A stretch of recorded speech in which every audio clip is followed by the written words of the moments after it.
Hai, Assalamualaikum. Okey, kita nak kongsi lah. Kita nak kongsi sebab ada yang tanya saya tak? Ada yang tanya saya dah mengurut. Saya dah mengurut dah banyak kali. Dah selalu tukar urut. Dia okey sekejap tapi sakit balik. Okey, yang awak kena tahu. Sebab tu pentingnya awak awak dengar dulu apa yang saya nak kongsi. Kalau yang ada tombol peranakan, kita boleh tuku, kita boleh urut. Jelas. Tapi yang ada tombol pundi kencing, tombol usus besar, tidak boleh dituku dan tidak boleh diurut. Okey, kita berbalik kepada tombol peranakan dulu. Okey, tombol peranakan kenapa boleh tuku? Kalau kita bertuku, darah nifas yang ada dalam peranakan kita, dalam rahim kita tu, tuku kan sifat dia panas. Bila kita tuku kawasan perut, kawasan ari-ari, dapat mengeluarkan darah-darah kotor lah, darah-darah nifas. Kita tuku bahagian tubuh kita, dapat peredaran darah akan mengalir dengan baik. Dapat memanaskan kawasan-kawasan tubuh kita lah. Dan untuk yang mengurut juga sama. Mengurut tu memang dia boleh menaikkan organ peranakan kita.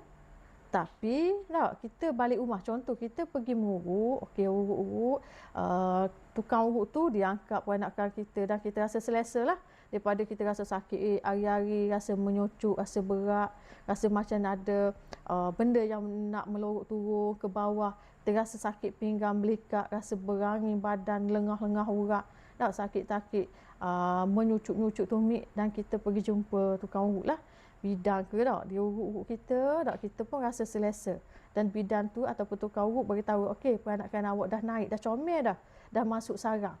Masuk sarang ni bermaksud dah duduk tempat dia lah, dan awak rasa selesa dah, dan awak balik rumah.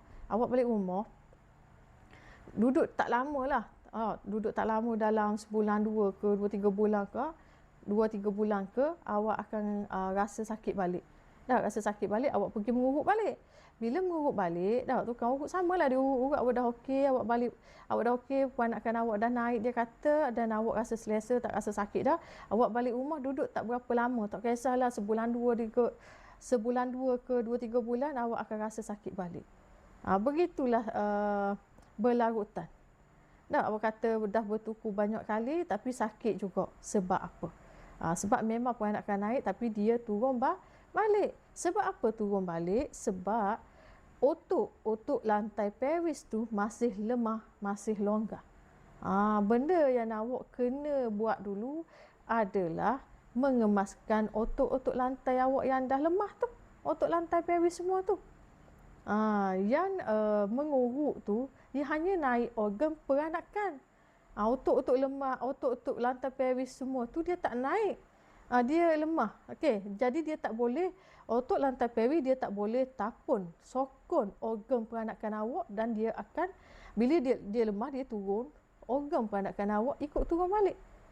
Ikut turun juga. Okey, jelas setakat ni. Faham tak? Jadi macam mana cara saya nak kemaskan balik lantai pelvis saya ni yang dah lemah, yang dah longgar? Caranya, awak kena ikhtiar dengan herbal tradisional seperti orang dulu-dulu. Okey, nampak? Jadi awak mengurut boleh, awak bertuku pun boleh, tapi kena ikhtiar juga. Kena ikhtiar. Yang bertuku mengurut tu ikhtiar keluaran. Dalaman dia awak kena ikhtiar dengan herbal tradisional. Okey, nampak? Jelas setakat tu. Okey, sama juga yang ada tombol pundi kencing, tombol usus besar, dia tak boleh tuku, dia tak boleh urut sebab organ dia tak naik melalui bertuku dan mengurut. Tapi cara dia, awak nak bagi kuat balik, naik balik, awak kena kuatkan lantai pelvis awak. Macam mana nak kuatkan? Dengan herbal tradisional. Bila otot lantai pelvis tu kuat balik, kukuh balik, automatik yang ada tombol pundi kencing, tombol usus besar, organ dia akan naik sendiri. Dia ikut lantai pelvis kita tu. Okey, setakat ni jelas dah. Okey, kalau awak dah faham, alhamdulillah. Perkongsian saya sedikit ni dapat membantu awak lah. Okey, terima kasih.